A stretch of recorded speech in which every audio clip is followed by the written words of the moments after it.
Hello दोस्तों, मैं अक्षय यादव आपका नई वीडियो में एक बार फिर से अक्की ऑटोटेक यूट्यूब चैनल पे स्वागत करता हूं। तो जैसे कि दोस्तों आपने थंबनेल पे देख लिया होगा कि आज हम स्पेशली इंजन्स के बारे में बात करेंगे। और इंजन्स जैसे कि आपने अभी दो आवाजें सुनी पहले, तो एक थी 3 सिलेंडर इंजन की आवाज और एक थी 4 सिलेंडर इंजन की आवाज। तो उसको जो सुन के आपको है ना मन में दिमाग में ख्याल आ गए होंगे कि 3 सिलेंडर इंजन की आवाज इतनी ज्यादा कैसे थी, उसका रिफाइनमेंट लेवल इतना खराब कैसे होता है, और 4 सिलेंडर इंजन इतना साइलेंट कैसे होता है। तो इन्हीं सब बातों का जवाब आपको आज इस वीडियो में मिलेगा। और मतलब मैं आपको सारी चीजें डिटेल में बताऊंगा, पर उससे पहले हम अगर इंजन्स की बात कर रहे हैं तो इंजन्स का हमें मैकेनिज्म जानना बहुत जरूरी होता है। तो पहले हम इंजन का मैकेनिज्म जानेंगे। अगर मेरे चैनल पे पहली बार आए हो तो पहले चैनल को सब्सक्राइब कर लेना, वीडियो को लाइक कर देना और कमेंट कर देना। तो चलिए जी वीडियो को शुरू करते हैं। सबसे पहले तो गाइस अगर हम वेस्टर्न कंट्रीज की बात करें तो पहले वहां पे गाड़ियां तो मतलब इंजन्स में उनमें सिलेंडर बहुत ज्यादा होते थे, पर गाड़ियों में पावर बिल्कुल ना के बराबर होती थी। जैसे कि आप देख पा रहे हो अपने स्क्रीन पे ऐसी गाड़ियां चलती थी वहां पे, पर उनमें पावर्स बिल्कुल ना के बराबर होती थी। तो एक जो 1862 में फिनिक्स नाम का जो एक व्यक्ति था, उसने ये 4 सिलेंडर इंजन की गाड़ी बनाई और 4 सिलेंडर इंजन यहाँ से ओरिजिनेट हुआ था।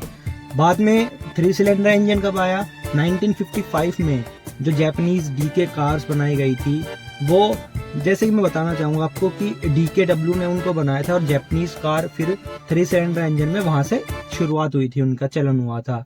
तो ऐसे ही इनका ओरिजिन हुआ। और अब जब आप देखते हो कि 4 सिलेंडर और 3 सिलेंडर दोनों गाड़ियां आने लगी है मार्केट में, तो ऐसा क्या होता है कि 3 सिलेंडर इंजन का रिफाइनमेंट जैसे कि आपने साउंड्स में सुना इतना खराब होता है, और 4 सिलेंडर इंजन में रिफाइनमेंट बिल्कुल अच्छा होता है, आवाज बिल्कुल कम आती है। तो पहले इसको जानने से पहले मैकेनिज्म समझते हैं सारा कि मैकेनिज्म क्या होता है इन इंजन्स के पीछे। तो जो ये गाइस अब इनके मैकेनिज्म के बारे में बात कर लेते हैं। मैकेनिज्म जैसे कि 4 सिलेंडर इंजन में और 3 सिलेंडर इंजन में, 4 सिलेंडर में तो 4 स्ट्रोक्स होते हैं और 3 सिलेंडर इंजन में अपने 3 स्ट्रोक्स होते हैं। तो पहले स्ट्रोक का क्या काम होता है? जो पिस्टन्स होते हैं इंजन में, फर्स्ट स्ट्रोक में पिस्टन नीचे जाता है और एयर और फ्यूल का मिक्सचर है, फिर वो उसके अंदर आ जाता है फर्स्ट स्ट्रोक के। अब जब फर्स्ट स्ट्रोक के अंदर एयर और फ्यूल का मिक्सचर आ गया तो सेकंड स्ट्रोक क्या करता है कि उसको दबा देता है, जिसकी वजह से वो अपने अंदर की तरफ चला गया। अब एयर और फ्यूल का मिक्सचर था वो दब गया। अब थर्ड स्ट्रोक जो मेन होता है सबसे, जिसको हम पावर स्ट्रोक भी कहते हैं, वो काम क्या करता है? उसमें बेसिकली स्पार्क प्लग होता है, जिसकी वजह से उस फ्यूल में आग लगाई जाती है। ठीक है, स्पार्क प्लग की वजह से आग लग जाती है उस फ्यूल में, जिसकी वजह से अपने जो इंजन का क्रैंक है वो घूमता है और उससे अपनी गाड़ी चलती है। अब 3 सिलेंडर इंजन तक यहाँ मैंने बात कर ली कि भाई 3 सिलेंडर इंजन का इतना ही वर्क होता है, पर जो फोर्थ स्ट्रोक रह गया उसका क्या मतलब काम क्या रह गया उसका? फोर्थ स्ट्रोक का, फोर्थ स्ट्रोक बेसिकली क्या करता है? जो भी अपनी जली हुई गैसेज है ना इंजन में, उनको बाहर निकालने का काम करता है। और यही सबसे जो आपको समझ में आ गया होगा अब कि रिफाइनमेंट का क्या चक्कर है और क्यों इतनी आवाज करता है और क्या चक्कर था वो सब। अब मैं पहला क्वेश्चन आपके सामने लेके आता हूं जिसका आपको जवाब मिल जाएगा कि 3 सिलेंडर इंजन की पावर कम क्यों होती है, इंजन में लैग क्यों करता है वो, और उसकी रिफाइनमेंट इतनी अच्छी क्यों नहीं होती।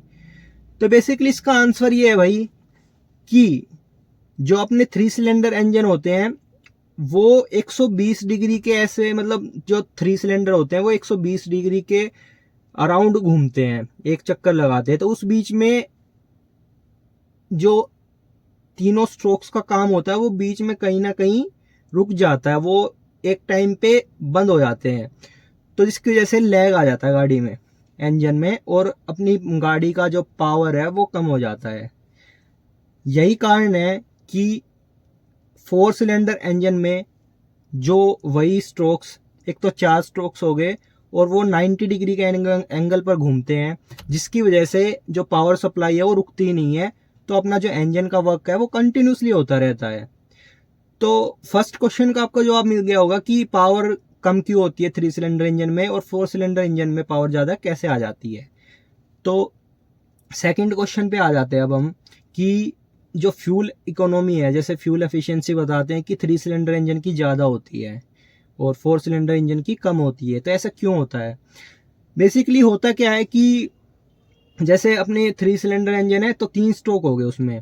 एक तो 4 सिलेंडर इंजन होता है, उसका वेट और 3 सिलेंडर के इंजन के वेट में लगभग जो एक स्ट्रोक होता है, उसी की वजह से 20 से 30% वेट घट जाता है इंजन का। तो इसकी वजह से अगर आपका वेट घट गया तो ऑटोमेटिकली सी बात है कि इकोनॉमी ज़्यादा हो जाएगी। और जो मैंने आपको पावर लैग बताया था कि बीच बीच में पावर बिल्कुल नहीं जाती है, जिसकी वजह से जो अपना फ्यूल है वो भी बचता है फिर। तो इन्हीं सब कारणों के मतलब इन्हीं सब चीज़ों के चलते अपना जो फ्यूल इकोनॉमी है वो 3 सिलेंडर इंजन की ज़्यादा होती है। जो मैंने आपको कॉन्सेप्ट बताया कि 90 डिग्री पे घूमता है एक तो उनके शाफ्ट सारे, और एक के 120 पे घूमते हैं जो अपना 3 सिलेंडर इंजन होता है। अब थर्ड क्वेश्चन आ जाता है। थर्ड क्वेश्चन क्या है भाई, सबसे मेन जो इंटरेस्टिंग पार्ट है कि टाटा की गाड़ियां अभी भी 3 सिलेंडर इंजन पे ही क्यों आ रही हैं।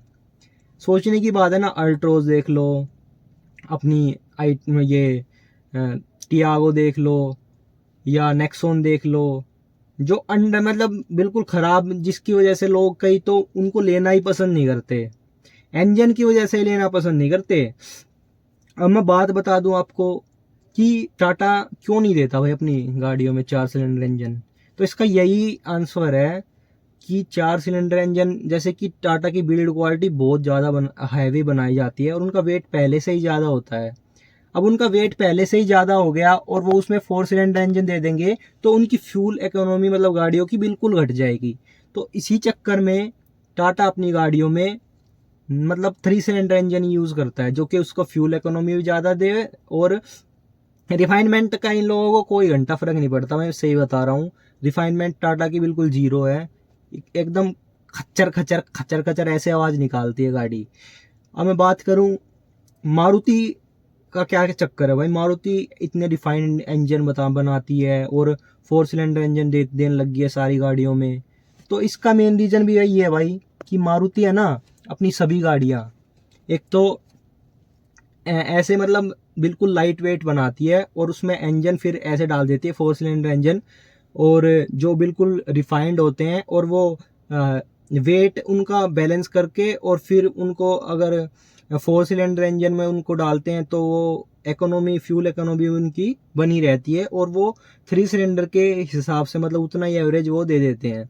ऐसा भी होता है कि 3 सिलेंडर इंजन्स में भी कई मतलब बैलेंसिंग करते हैं, जो स्ट्रोक्स होते हैं उनमें बैलेंसिंग की जाती है। बट ये नहीं है कि एक तो ओड नंबर हो गया 3 सिलेंडर इंजन का, 3 नंबर हो गया, तो 3 स्ट्रोक्स होते हैं उनका इतना कॉम्बिनेशन नहीं हो पाता है जैसे कि 4 सिलेंडर इंजन एकदम बैलेंस्ड होता है, तो जिसकी वजह से रिफाइनमेंट ज़्यादा आती है।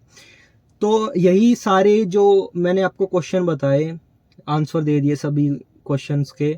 तो अगर आपके मन में कोई बात रह गई हो तो मैं उसको अगली वीडियो में कवर कर दूंगा। आपको वीडियो कैसी लगी ये मेरे को ज़रूर बताना, और जो 3 सिलेंडर और 4 सिलेंडर का सारा फंडा था वो समझ में आया या नहीं आया वो भी आप भाई कमेंट सेक्शन में ज़रूर बताना। एक एक वीडियो के लिए बहुत रिसर्च होती है, बहुत आपके लिए मेहनत की जाती है। तो प्लीज़ इस वीडियो को शेयर करें, लाइक करें और चैनल को सब्सक्राइब ज़रूर कर लें। अपना जो एक 1000 सब्सक्राइबर्स पूरे करवाओ भाई, पहले तो टारगेट यही रखते हैं। अगली वीडियो में फिर से मिलेंगे एक नई इंटरेस्टिंग फैक्ट्स के साथ। तब तक के लिए thank you, bye bye, take care.